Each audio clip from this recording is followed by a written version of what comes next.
Welcome. We are looking forward to listening to your great keynote. Okay. Thank you. Okay, thank you for your kind introduction. And I have termed my presentation Connected Automated Vehicles, which I believe will be the future of vehicles.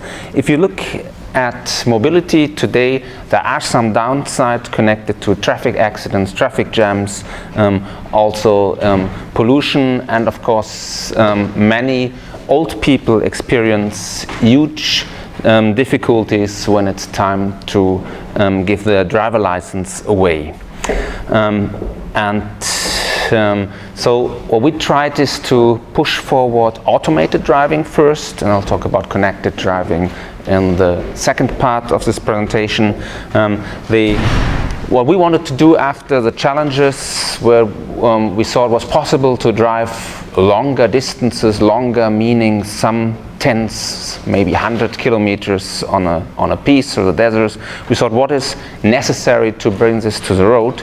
And one step we saw is get rid of the expensive sensors that we have on board. So the Velodyne 46 beam laser scanner rotating about itself is at least far from automotive market, and also the highly accurate GPS satellite navigation system works very well, of course, in the desert of California and Nevada, but it works very bad when you go to cities where most of the driving actually takes place.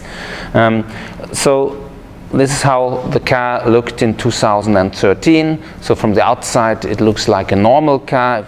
If you open the trunk, there will be lots of computers, but at least from the outside and even from the passenger compartment, it almost looks like a normal car. It has no expensive sensors, no lidars actually at all, but not because we hate lidars, but because we wanted to show it's possible to drive even without lidars in such a car. It used pre-series sensors, more sensors than the actual S-Class at that time had. And in particular, we used maps for automated driving. Maps proved to be a very rich source of information, which is very complementary to sensors. So this is in larger how the car looks from the outside.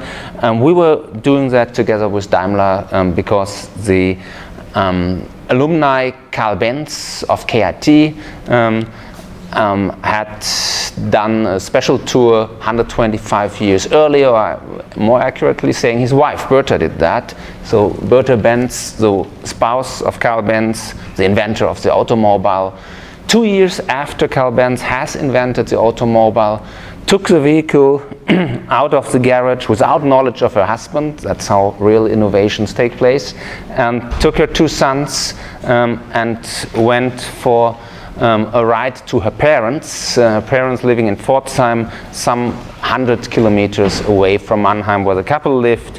And first Carl Benz was very angry with his wife when he saw that the car was missing and that what she did with it. But then he got excited about it, and this became the first long distance ride ever with an automobile in history. This is the route that it was taking from the center of Mannheim. This is the water tower, the distinctive sign of Mannheim, leading through Heidelberg and some other major cities to Pforzheim. Of course, today you would take the parallel highway, and for obvious reasons that did not exist at that time. In all, the route is 104 kilometers long, goes through 3 larger cities, at least for German relationships, it's like 500,000 inhabitants, and goes right through the center of Heidelberg, for example.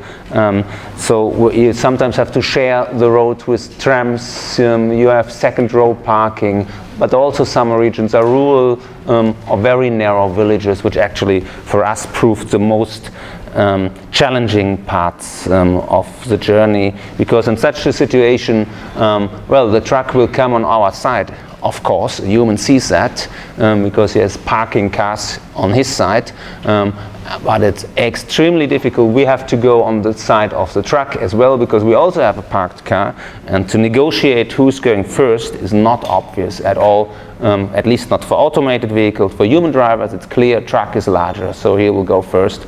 But to automate this was not that easy.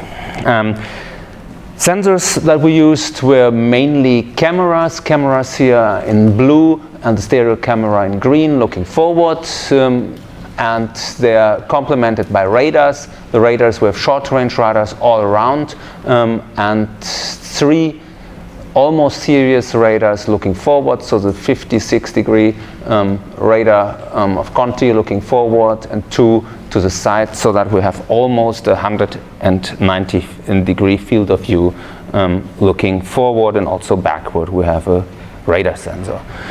The camera, in a nutshell, was driven by the algorithms of Uwe Franke from Daimler and his team, where they take the stereo image pair, then they compute on an FPGA about 500,000, so for each pixel 500,000 disparities, so they know for every pixel the distance. So this is a distance image that we see. Then, of course, a controller is not happy getting 500,000 targets, so that they're grouped in stickstils. Stickstils can be imagined as sticks, like standing on the ground.